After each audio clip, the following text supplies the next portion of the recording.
أعوذ بالله من الشيطان الرجيم. بسم الله الرحمن الرحيم. ما كان على النبي من حرج فيما فرض الله له سنة الله في الذين خلوا من قبل وكان أمر الله قدرا مقدورا. الذين يبلغون رسالات الله ويخشونه ولا يخشون أحدا إلا الله وكفى بالله حسيبا. ما كان محمد أبا أحد من رجالكم ولكن رسول الله وخاتم النبيين ولكن رسول الله وخاتم النبيين وكان الله بكل شيء عليما. صدق الله العظيم. محمد سيد الكونين والثقلين والفريقين عود ومن عجم مولاي صل وسلم دائما أبدا على حبيبك خير الخلق كلهم. هو الحبيب الذي ترجى شفاعته لكل هول من الأهوال مقتحم. مولاي صل وسلم دائما أبدا على حبيبك خير الخلق كلهم. يا رب بالمصطفى بلغ مقاصدنا واغفر لنا ما مضى يا واسع الكرم. مولاي صل وسلم دائما أبدا على حبيبك خير الخلق كلهم.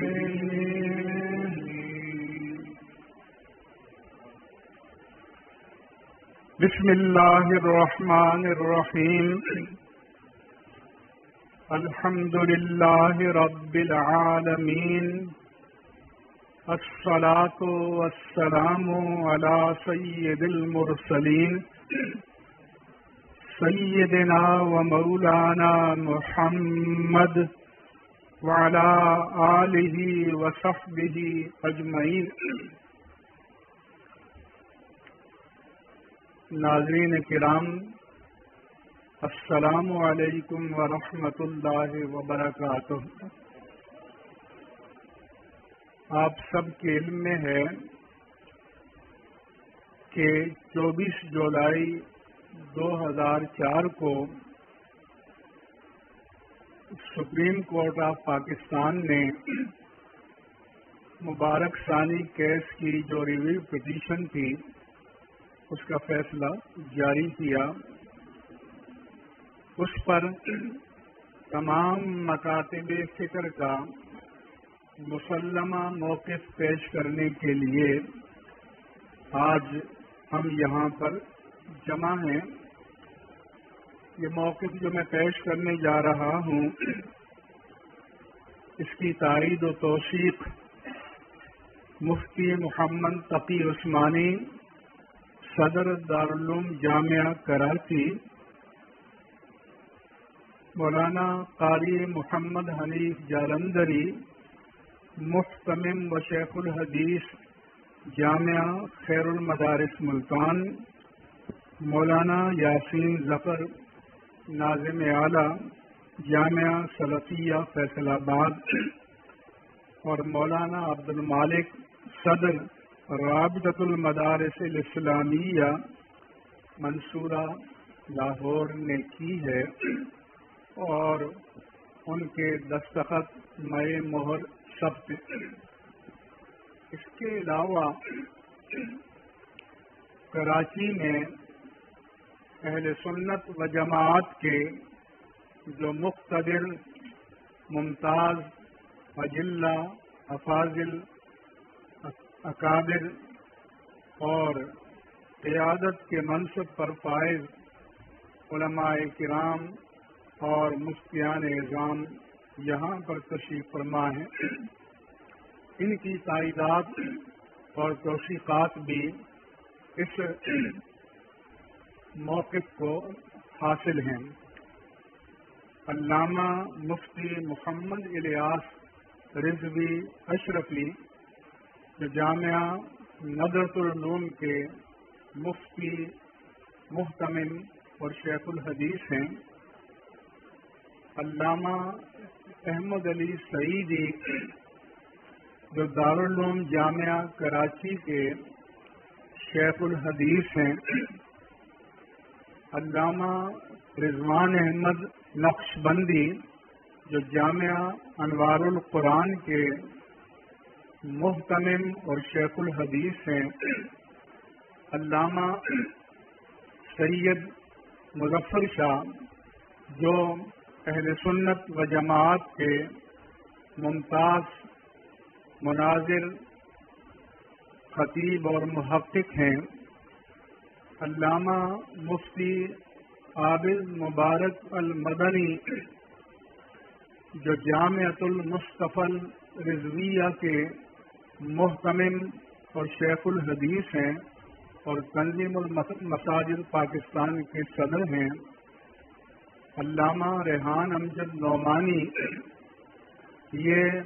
اہل سنت و جماعت کی قدیم اور مرکزی درسگاہ دارالعلوم امجدیہ کراچی کے محتمم ہیں، علامہ ندیم اقبال سعیدی یہ دارالعلوم امجدیہ کے مفتی ہیں، علامہ لیاقت حسین اظہری یہ اہل سنت و جماعت کے ممتاز خطیب ہیں اور جامع مسجد اقصی محمد علی سوسائٹی کے خطیب ہیں اور ایک دینی ادارے کے بانی اور محتمم ہیں، علامہ رفیع الرحمان نورانی یہ جامعہ گلزار مدینہ کے محتمم ہیں، علامہ محمد اشرف گورمانی یہ جامعہ ابو بکر گلشن اقبال گلستان جوہر اور جامع مسجد ابو بکر کے خطیب اور سنی علماء کونسل کے چیئرمین ہیں، اور علامہ محمد بلال سلیم قادری اور علامہ خواجہ محمد اویس جو ناخدا مسجد وکھائی میمن سوسائٹی کے خطیب ہیں۔ اس کے علاوہ علامہ حافظ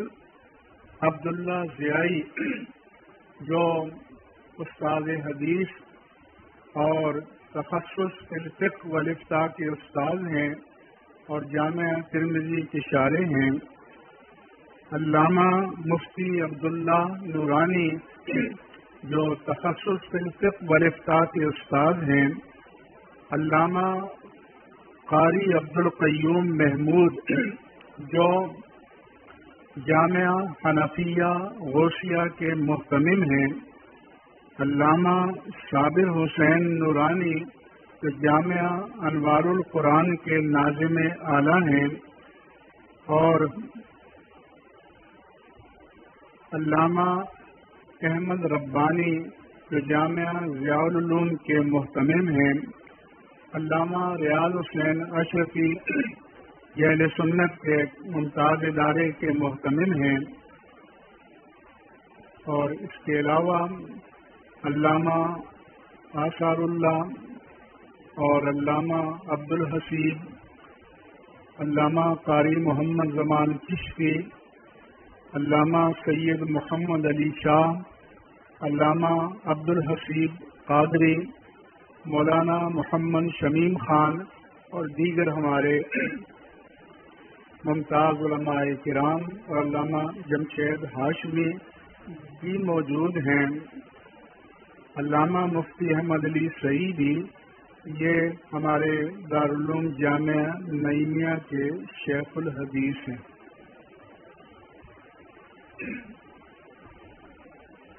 اب میں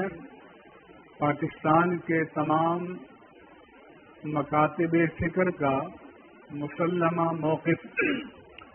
پیش کرنے کی سعادت حاصل کر رہا ہوں، جس کو تمام مکاتب فکر اور ہمارے تمام علماء کی تائید، توثیق اور تصدیق کا شرف حاصل ہے۔ سپریم کورٹ آف پاکستان کا فیصلہ تحفظات، ابہامات، انحرافات اور ان کے ازالے کی حکمت عملی پس منظر chief justice supreme court of Pakistan کی سربراہی میں رکنی بینچ نے مبارک ثانی پٹیشن نمبر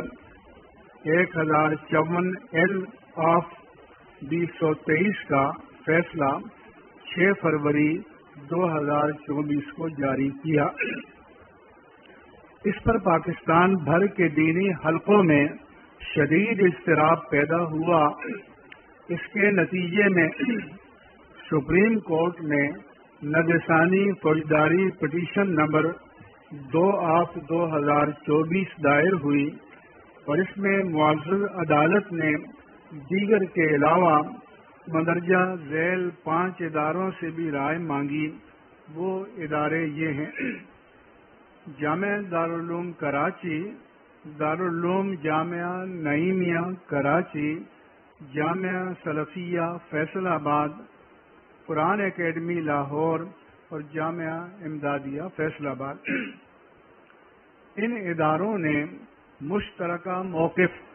تحریری صورت میں اپنی اپنی مہر اور دستخطوں کے ساتھ پیش کیا، اور اسے نظر ثانی کے موقع پر علامہ سید حبیب الحق شاہ کاظمی نے عدالت میں پڑھ کر سنایا، اور تمام مکاتب فکر نے اس کی تائید کی۔ پھر فیصلے کو محفوظ کر لیا گیا تھا تاآں کہ 24 جولائی 2024 کو طویل انتظار کے بعد اس نظرثانی پٹیشن کا فیصلہ اسی رکنی بینچ نے سنایا۔ اس میں اگرچہ بعض امور کو تسلیم کر لیا گیا، لیکن فیصلے میں ذومانہ الفاظ کے استعمال کی وجہ سے مزید ابہامات پیدا ہوئے ہیں، اور ان الفاظ کو کسی بھی طرف پھیرا جا سکتا ہے۔ ہماری رائے میں اس فیصلے میں قادیانیوں کے لیے تبلیغ کی گنجائش پیدا کی گئی ہے۔ الغرض دینی حلقوں کا اضطراب بدستور قائم ہے، اور اگر اس کا ازالہ نہ کیا گیا تو ملک و ملت کے لیے خطرناک ہوگا۔ بعد کو سپریم کورٹ نے ایک وضاحتی بیان جاری کیا۔ اس میں فیصلے سے اختلاف کو فساد سے تعبیر کیا گیا ہے۔ نہایت احترام کے ساتھ گزارش ہے، یہ فساد نہیں بلکہ رد الفساد اور دفع الفساد ہے۔ 3 ججوں کی رائے کروڑوں مسلمانوں کی اجماعی رائے کو فاسد اور باطل قرار نہیں دے سکتی، کیونکہ اس طرف جذباتیت نہیں ہے بلکہ اہل علم کی بہت بڑی تعداد ہے۔ اس میں علماء کے علاوہ آئینی و قانونی ماہرین بھی شامل ہیں۔ عدالت نے نظر ثانی فیصلہ اردو میں لکھا ہے، ہم اس کی تحسین کرتے ہیں اور مطالبہ کرتے ہیں قومی زبان کو عدالت کی کارروائی میں رائج کیا جائے۔ یہ آئین کا بھی تقاضا ہے اور اس کے بارے میں سابق چیف جسٹس جواد خواجہ کا فیصلہ بھی موجود ہے۔ ہم نے فیصلے کو جذبات سے ماورا ہو کر ٹھنڈے دل سے پڑھا ہے اور سمجھنے کی کوشش کی ہے، عجلت سے کام نہیں لیا، کیونکہ یہ انتہائی ذمہ دارانہ کام ہے اور اس کا تعلق جملہ اہل ایمان کے عقیدے اور ایمان کے ساتھ ہے۔ اس کو عوام میں پذیرائی یا ریٹنگ کے لیے استعمال کرنا دیانت و امانت اور ایمان کے تقاضوں کے منافی ہے۔ پس گزارش ہے ہمارے موقف کو خالی الذہن ہو کر پڑھا اور سمجھا جائے۔ اگر یہ سوال کیا جائے مبارک ثانی کیس میں نظر ثانی پٹیشن کا مرحلہ بھی ختم ہو گیا ہے، لہذا یہ فیصلہ حتمی ہے اور اب اس میں رد و بدل نہیں ہو سکتا۔ اس کی بابت ہماری گزارش ہے دستور پاکستان کا آرٹیکل 188 سپریم کورٹ کو اپنے کسی فیصلے یا حکم نامے پر نظر ثانی کا اختیار دیتا ہے۔ چنانچہ دستور پاکستان کے آرٹیکل 188 میں ہے، The Supreme Court shall have power subject to the provisions of any act of Majlis Shura Parliament and of any rules made by the Supreme Court to review any judgment pronounced or any order made by it۔ یعنی supreme court کو یہ حق حاصل رہے گا کہ وہ مجلس شورا پارلیمنٹ کے منظور کردہ کسی ایکٹ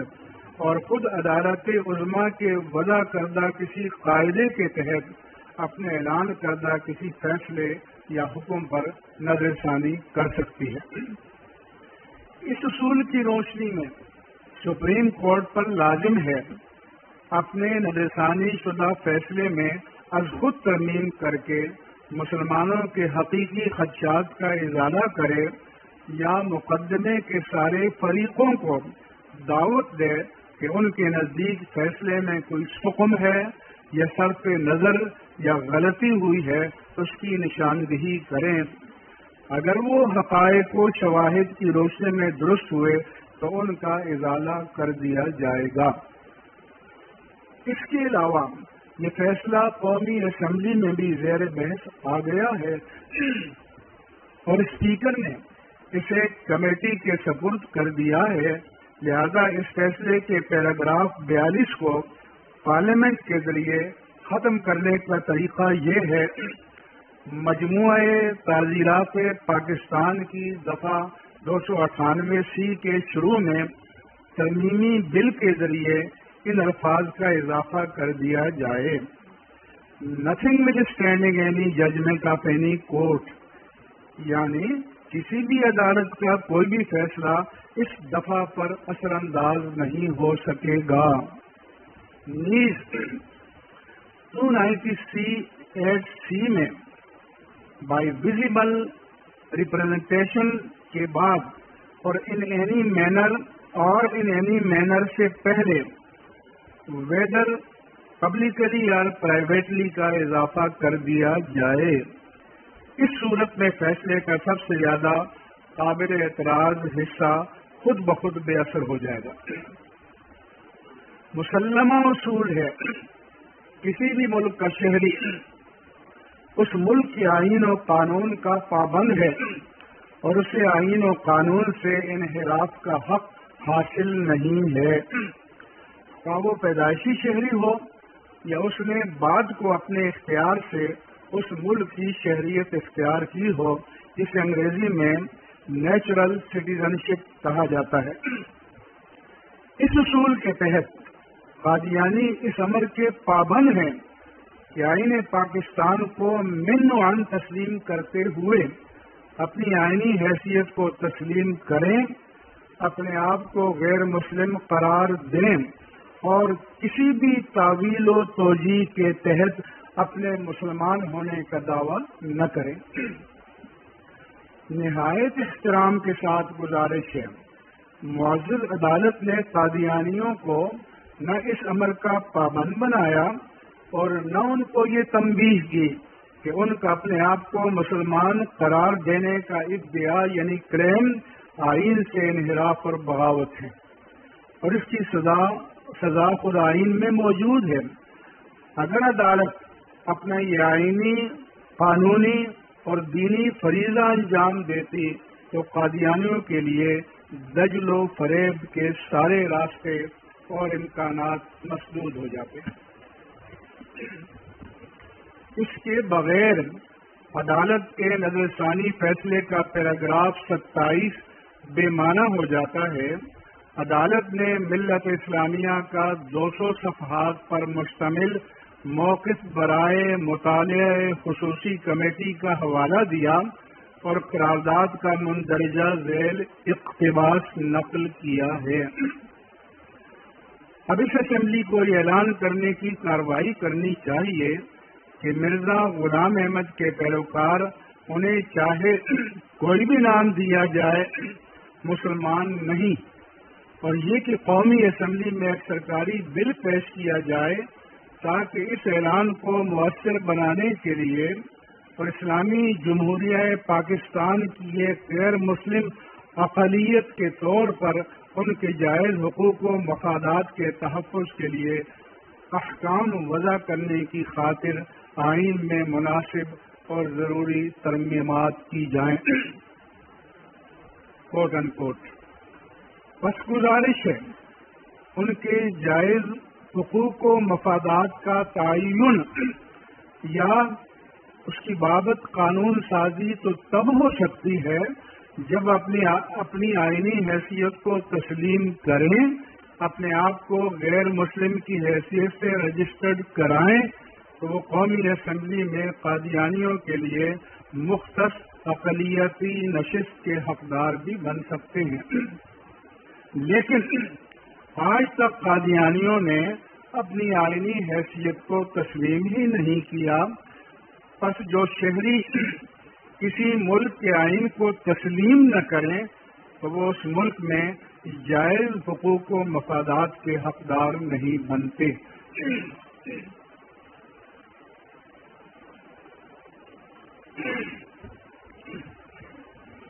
جبکہ پاکستان میں رہنے والے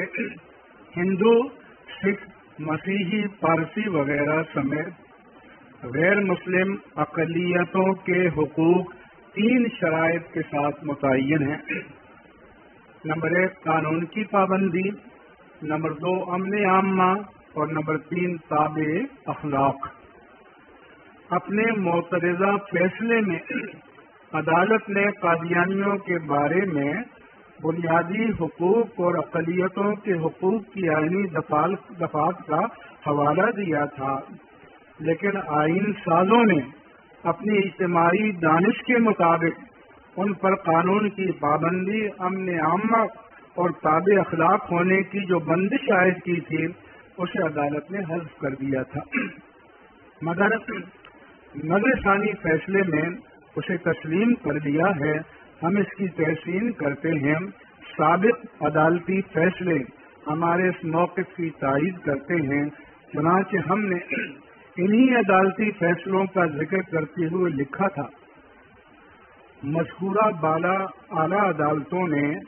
یہ حقیقت بھی واضح کر دی ہے کہ آئین کی دفعہ 20 اور 22 میں غیر مسلموں کو جو مذہبی آزادی دی گئی ہے وہ انہیں اس صورت میں حاصل ہوگی جب اپنے آپ کو غیر مسلم اقلیت مان کر اپنے مذہب پر عمل کریں، جیسے ہندو، سکھ اور مسیحی وغیرہ کرتے ہیں۔ اس کے برعکس قادیانیوں کا معاملہ الگ ہے، کیونکہ اپنے آپ کو غیر مسلم ظاہر نہیں کرتے، اس لیے وہ آزادی سے فائدہ نہیں اٹھا سکتے۔ چنانچہ فیڈرل شریعت کورٹ کے فیصلے میں لکھا گیا ہے،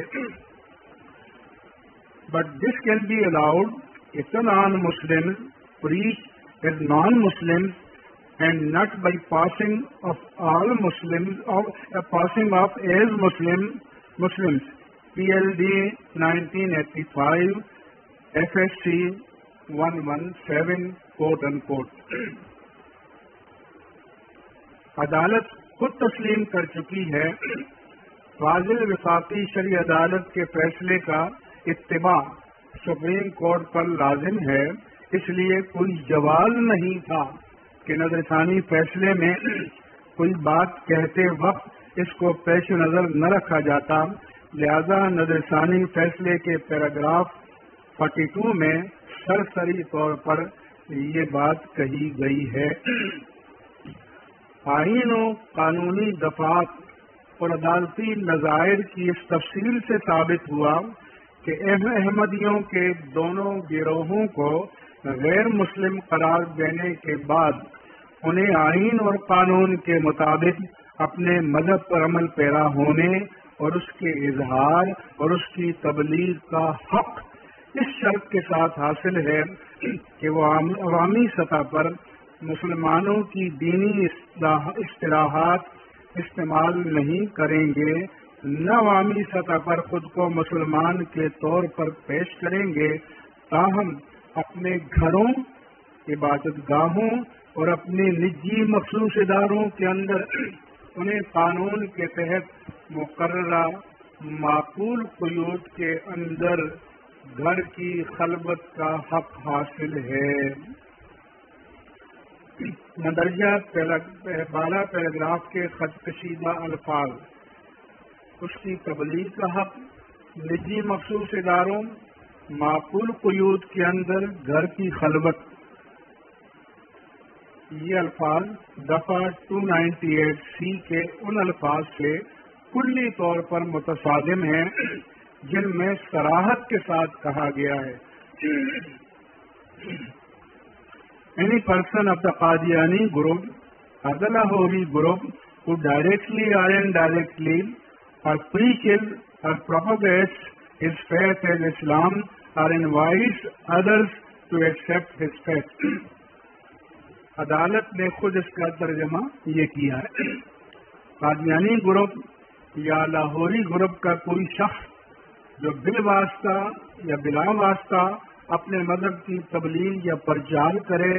یا دوسروں کو اپنا مذہب قبول کرنے کی دعوت دے، اس میں تبلیغ کی دو صورتیں پریچز اور پروپاگیٹس یعنی دوسروں کو اپنا مذہب قبول کرنے کی دعوت دے الگ الگ ذکر کر کے دونوں کو قابل سزا قرار دیا گیا ہے۔ اسی طرح نجی مخصوص اداروں کا جو لفظ نظر ثانی فیصلے میں ذکر کیا گیا ہے اور کہا گیا ہے، ان میں انہیں گھر کی خلوت کا حق حاصل ہے، یہ بھی مذکورہ دفعہ کے خلاف ہے، اس لیے کہ ادارہ کوئی نجی گھر نہیں ہوتا۔ ظہیر الدین بنام ریاست مقدمے میں جسٹس سلیم اختر کے اضافی نوٹ میں کہا گیا ہے The above restrictions clearly mean such activities which might have been performed in the public or in public view are not those to be performed in the private.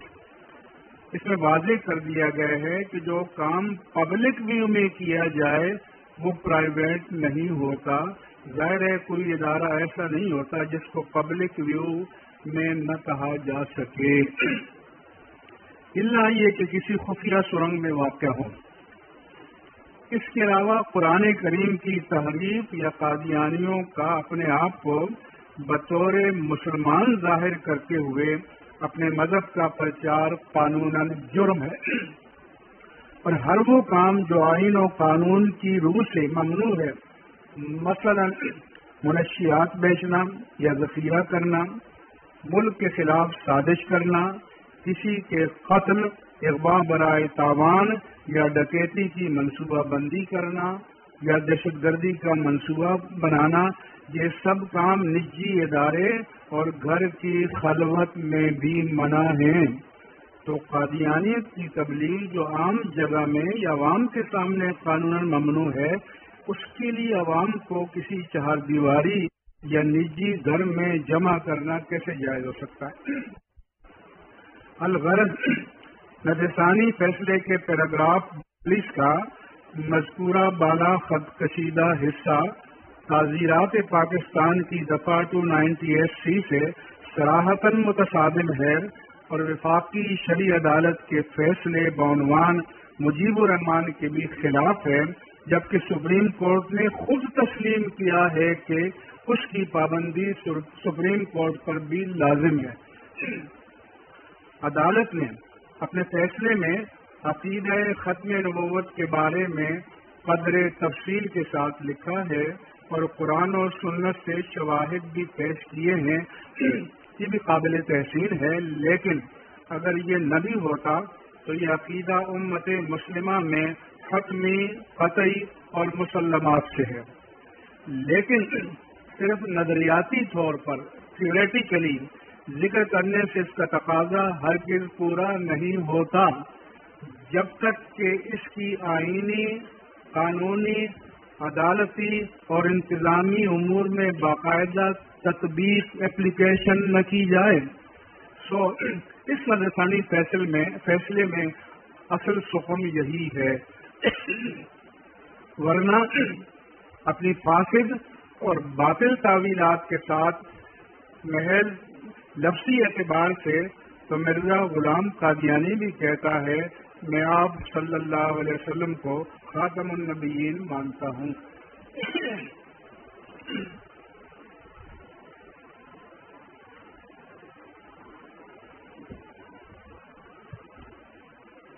عدالت نے معترضہ فیصلے کے بارے میں جن حلقوں سے آراء طلب کی تھی ان کا حق تھا کہ نظرثانی فیصلے میں ان کے اٹھائے گئے اعتراضات کا جواب دیا جاتا، کیونکہ فیصلے کے مدلل ہونے کے لیے یہ ضروری بھی تھا، لیکن اس بارے میں فیصلے میں تشنگی ہے،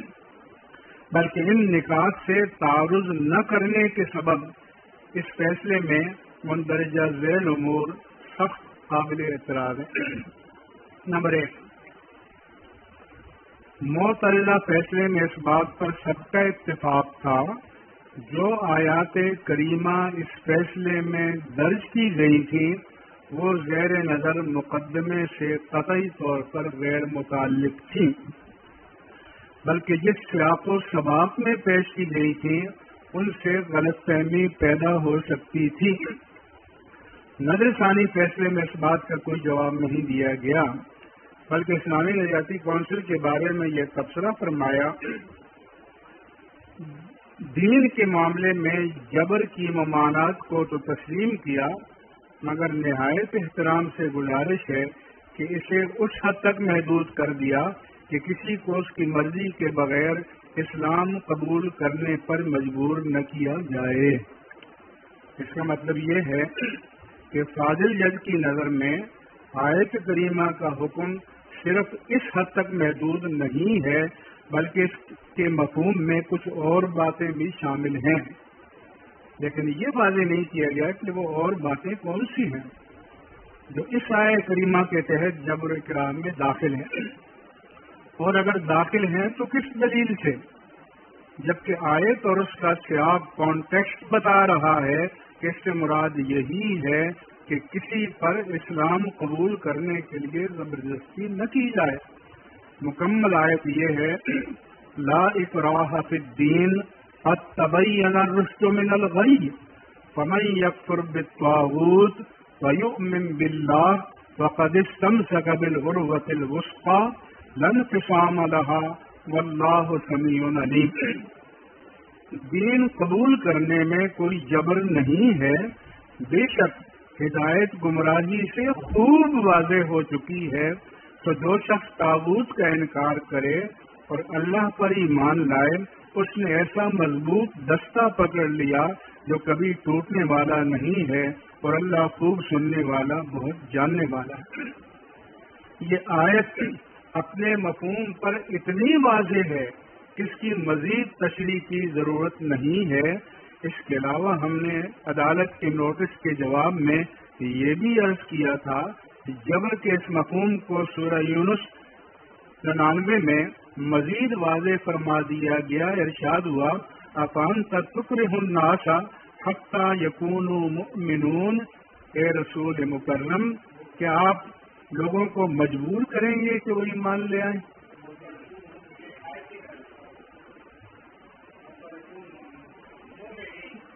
افانت تکرہ الناس حتی یکونوا مؤمنین، تو کیا آپ لوگوں کو مجبور کریں گے کہ وہ ایمان لے آئیں؟ ہم سے عدالت نے اس مقدمے پر نظر ثانی کے حوالے سے جو اعانت طلب کی تھی، اس کے جواب میں ہم نے 9 صفحات پر مشتمل ایک یادداشت مرتب کر کے بھیجی تھی، لیکن اس میں جو نکات اٹھائے گئے تھے ان کے بارے میں نظر ثانی فیصلے میں مندرجہ ذیل کلمات کے سوا کوئی تبصرہ موجود نہیں ہے۔ 5 اداروں کا مشترکہ موقف جناب مفتی سید حبیب الحق شاہ صاحب نے پڑھا، مگر اس میں بھی زور اس پہلو پر دیا گیا کہ عدالت نے معترضہ حکم نامے میں قرآن مجید کی آیات سے غلط استدلال کیا ہے، پیراگراف 18 کوٹ ان کوٹ۔ فاضل جج صاحب کے نزدیک اس تحریر میں زور دیا گیا تھا اس پہلو کی کوئی وضاحت یا اس اعتراض کو تسلیم کرنے کی بابت اس فیصلے میں کوئی بات نہیں ہے، حالانکہ اصل زور اس پر نہیں بلکہ مقدمے میں قانون کے اطلاق پر تھا۔ کونسل کے جواب میں یہ کہا گیا ہے سیاق و سباق کے ساتھ اس کا تعلق سمجھنے کے بجائے کونسل نے اپنی رپورٹ میں ان آیات کا حوالہ دینے کو بے محل قرار دیتے ہوئے کہا، پیراگراف 17 کوٹ ان کوٹ۔ سوال یہ ہے اگر عدالت کی رائے میں اسلامی نظریاتی کونسل کے تمام ارکان اور وہ 5 ادارے جن سے عدالت نے اعانت طلب کی تھی ان آیات کے ساتھ مقدمے کے تعلق یعنی سیاق و سباق کو نہیں سمجھ سکے تھے تو عدالت خود بتا دیتی کہ ان آیات کا حوالہ اس مقدمے کے سیاق و سباق سے کس طرح مطابق تھا، لیکن یہ زحمت بھی گوارا نہیں فرمائی گئی اور اس مقدمے میں ان آیات کے بے محل حوالے سے شرعی احکام اور آئین کے خلاف جو غلط تاثر پیدا ہو رہا ہے وہ جوں کا توں برقرار ہے۔ پیراگراف 21 میں کہا گیا ہے 5 اداروں کے مشترکہ موقف میں یہ نقطہ بھی اٹھایا گیا کہ جس تقریب میں مسئول عنہ پر کتب کی تقسیم کا الزام تھا وہ مدرسۃ الحفظ، عائشہ اکیڈمی اور مدرسۃ البنات کی تقریب تھی، اور ان ناموں سے عام مسلمان دھوکے میں پڑ سکتے ہیں۔ کیا احمدیوں کے ادارے کے لیے ایسا نام رکھنے پر مجموعہ تعزیرات پاکستان کی دفعہ 298C کا اطلاق ہوتا ہے یا نہیں؟ عدالت نے فیصلے میں مسئول علیہ لکھا ہے، صحیح لفظ مسئول عنہ ہے۔ نام رکھنے کا ذکر ہم نے دوسری باتوں سے ہٹ کر تنہا نہیں کیا تھا بلکہ وہ افعال کے ایک مجموعے کا حصہ تھا۔ ہم نے لکھا تھا تفسیر کے نام سے جن 3 کتابوں کا ذکر ہے وہ متفقہ طور پر قادیانیوں کی ہیں، ان میں قرآن کریم کے اصل متن کے ساتھ خود ساختہ ترجمہ اور تفسیر کر کے معنوی تحریف کی گئی ہے۔ مثلا آخرت کے معنی مسلمانوں کے مسلمہ عقیدے کے مطابق اتنے واضح ہیں کہ اس کے ترجمے کی ضرورت بھی نہیں سمجھی جاتی، لیکن نام نہاد تفسیر صغیر میں اس کی تشریح آئندہ ہونے والی موعود باتوں مسیح موعود سے کی گئی ہے۔ اس سے انہوں نے اپنے عقیدے کو قرآن کریم پر تھوپنے کی کوشش کی ہے کہ الیاذ باللہ تعالی مرزا غلام قادیانی مسیح موعود تھا۔ نوٹ: اگر سپریم کورٹ کے فاضل جج صاحبان اور ان کے معاون عملے کے پاس وقت نہیں ہے تو ہم تفسیر صغیر میں مزید معنوی تحریفات کی نشاندہی کر سکتے ہیں۔ یہاں اصل مسئلہ یہ تھا ان تحریف شدہ نام نہاد تفسیروں اور ترجموں کو پڑھانا دفعہ 298C میں بیان کردہ جرائم خاص طور پر خط کشیدہ جملوں کے تحت داخل ہیں یا نہیں۔ شکایت کنندہ کے نزدیک یہ اعمال دفعہ 298C کے تحت آتے ہیں، کیونکہ قرآن کریم کے عربی متن کے ساتھ تحریف شدہ ترجمہ اور منمانی تفسیر دوسروں کو پڑھانا اور اس کے لیے مدرسۃ الحفظ کے نام سے مدرسہ قائم کرنا اور اپنے آپ کو مسلمان ظاہر کرنے اور قادیانی عقائد کی تبلیغ و تشہیر میں داخل ہے، جبکہ مدرسہ مسلمانوں کی اصطلاح ہے۔ اس لیے ضروری تھا زیر نظر مقدمے میں اس پہلو پر بحث کی جاتی۔ ٹرائل کورٹ میں ابھی شہادتیں پیش کی جا رہی ہیں، ملزم کا بیان ریکارڈ ہوا ہے، نہ ملزم کا نہ بیان ریکارڈ ہوا ہے، نہ اس پر جرح ہوئی ہے، اور یہ بحث بھی باقی ہے کہ شہادتوں کی روشنی میں 298C کا جرم ثابت ہوتا ہے یا نہیں۔ اگر ٹرائل کورٹ سے پہلے ہی سپریم کورٹ کو خود بھی فیصلہ کرنا تھا تو اس پہلو پر سپریم کورٹ میں تفصیلی بحث ہونی چاہیے تھی۔ انصاف کے اس واضح تقاضے کے باوجود سرسری طور پر یہ کہہ کر اس دفعہ کو حذف کرنے کا حکم دے دیا گیا کہ اگر قرآنی احکام اور آئین کو مد نظر رکھا جاتا تو مقدمہ درج ہونا ہی نہیں چاہیے تھا۔ نیز FIR اور چالان اور فرد جرم میں ایسے کسی فعل کا ذکر نہیں جو اس دفعہ کے تحت جرم ہوتا ہے، حالانکہ تینوں جگہ ایسے افعال کا ذکر ہے جو واضح طور پر 298C کے تحت آتے ہیں۔ نیز دفعہ 295B کے بارے میں ہم نے لکھا تھا، اس دفعہ کو حذف کرنے کے لیے بھی اس بات پر بحث کرنے کی ضرورت تھی کہ معنوی تحریفات پر مشتمل ایک کتاب کو قرآن مجید کہہ کر پڑھانا اور اس کے ٹائٹل پر ایک غیر مسلم کو بطور مترجم خلیفۃ المسیح رضی اللہ عنہ کہنا اس دفعہ کے اطلاق کے لیے کافی ہے، کیونکہ خلیفۃ المسیح رضی اللہ عنہ اسلامی اصطلاحات ہیں۔ پس سوال تو پیدا ہوتا ہے، اس دفعہ کے تحت قرآن کریم کی تحریف یا بے حرمتی جو اسے غیر قانونی مقصد کے لیے استعمال کرنا کہلائے گا یا نہیں، اس کی تشریح کی بابت فیصلہ خاموش ہے۔ الغرض تمام اصل خدشات سے مکمل صرف نظر کر کے صرف ایک مدرسے کے نام کی بابت جواب دینا کہ یہ مسئلہ ہمارے سامنے نہیں ہے، انصاف کے تقاضوں کو کس طرح پورا کر سکتا ہے؟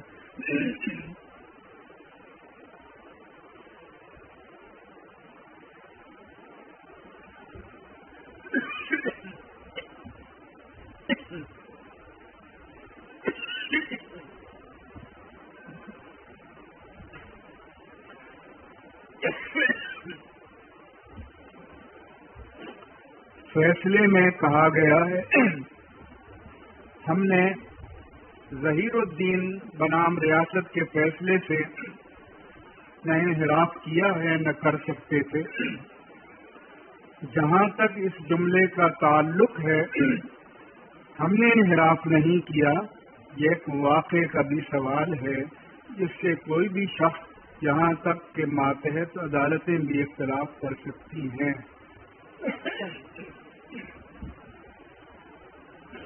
مندرجہ بالا حقائق کی روشنی میں یہ بات واضح ہے۔ اس فیصلے کا پیراگراف 42 قانون، وفاقی شرعی عدالت کے فیصلے اور ظہیر الدین بنام ریاست تینوں فیصلوں سے متصادم ہے۔ البتہ اس فقرے کا دوسرا حصہ ہم انحراف نہیں کر سکتے تھے، ایک قانون کا سوال ہے اور یہ بات درست ہے۔ لہذا جیسے اوپر عرض کیا گیا ہے، واقعے کے سوال کے بارے میں قانون اور مذکورہ بالا دو فیصلوں ہی کو برتری حاصل ہے۔ نظر ثانی فیصلے کے پیراگراف 6 میں ایک بار پھر یہ بحث چھیڑی گئی ہے، جس کا جواب ہم عدالتی اعانت کے لیے اپنے سابق موقف میں دے چکے تھے۔ وہ یہ کہ آئین کا آرٹیکل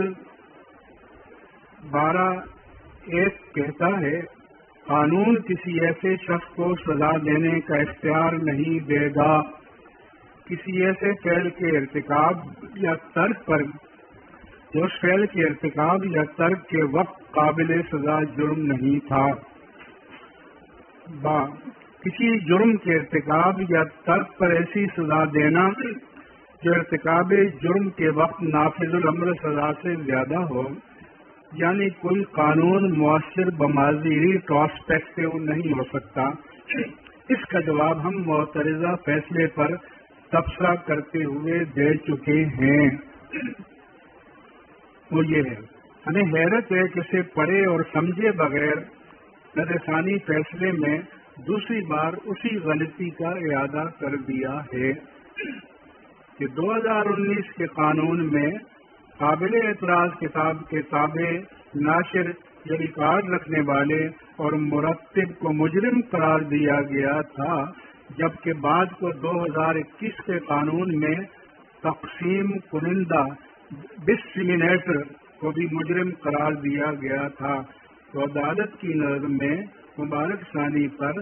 2021 کے قانون کا اطلاق نہیں ہوتا۔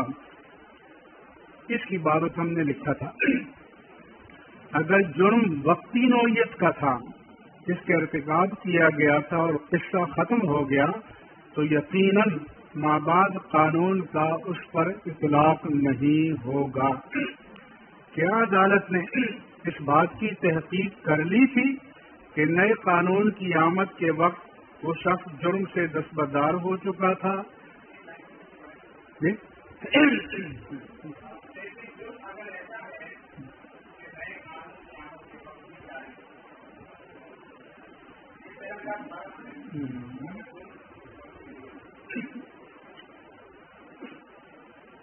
اگر جرم وقتی نوعیت کا تھا جس کا ارتکاب کیا گیا اور قصہ ختم ہو گیا تو یقیناً مابعد قانون کا اس پر اطلاق نہیں ہوگا۔ لیکن اگر ایسا ہے کہ نئے قانون کی آمد کے وقت بھی وہ جرم جاری ہے تو یقیناً مابعد قانون کا بھی اس پر اطلاق ہوگا۔ کیا عدالت نے اس بات کی تحقیق کر لی تھی کہ نئے قانون کی آمد کے وقت وہ شخص جرم سے دستبردار ہو چکا تھا یا اس کتاب کی تقسیم روک دی گئی؟ یہ کام اپیلٹ کورٹ کا نہیں بلکہ ٹرائل کورٹ کا ہے، اور ٹرائل کورٹ میں کبھی مجرم کا بیان ریکارڈ ہوا تھا اور نہ اس پر جرح ہوئی تھی، تو سپریم کورٹ نے یہ رائے کیسے قائم کر لی؟ اس پیراگراف میں النساء 23 سے بھی غلط استدلال کیا گیا ہے۔ وہاں محرمات نکاح کا بیان کرتے ہوئے کہا گیا ہے، ماضی یعنی زمانہ جاہلیت میں جو ہو چکا سو ہو چکا، ان سے ہونے والی اولاد صحیح نسب قرار پائے گی۔ لیکن حرمت نکاح کی آیت نازل ہوتے وقت اگر کسی کے نکاح میں بدستور صلبی بیٹے کی متعلقہ بیوی یا بیک وقت دو بہنیں نکاح میں ہیں تو صلبی بیٹے کی متعلقہ بیوی اور اس شخص میں فوراً تفریق کر دی جائے گی اور دو بہنوں میں سے ایک کو چھوڑنا ہوگا۔ الغرض محرمات سے سابق نکاح بدستور قائم ہے تو حرمت نکاح کے اس قرآنی حکم کا لازماً اس پر بھی اطلاق ہوگا۔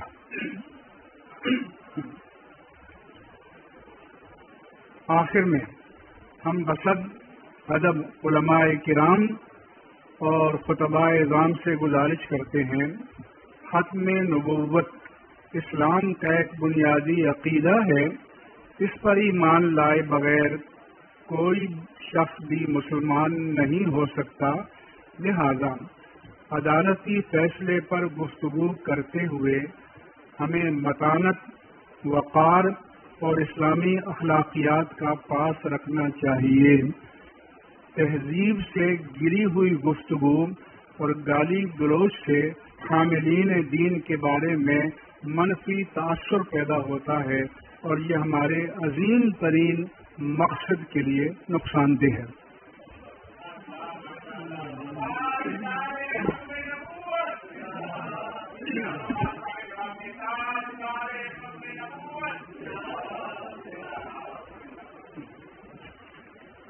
یہاں میں ناظرین کرام اور علماء کرام کی تشفی، تسلی اور اطمینان کے لیے یہ بھی عرض کرنا چاہتا ہوں کہ احباب کی خواہش تھی کہ فیصلہ آتے ہی فوراً رد عمل دے دیا جائے۔ ایک تو یہ کہ نظرثانی فیصلہ صادر ہو چکا تھا، لہذا عجلت کی ضرورت نہیں تھی۔ دوسرا یہ کہ علمی دیانت و امانت کا تقاضا ہے کہ خالی الذہن ہو کر، جذبات کے ماوراء ہو کر اس کا مطالعہ کیا جائے اور اس کے بعد شرح صدر کے ساتھ اس پر تفصیلی تبصرہ کیا جائے۔ الحمدللہ علی شانہ، جو تبصرے پہلے آ چکے ہیں ان کا آپ مطالعہ کر سکتے ہیں۔ جس جامعیت کے ساتھ اور دلائل کے ساتھ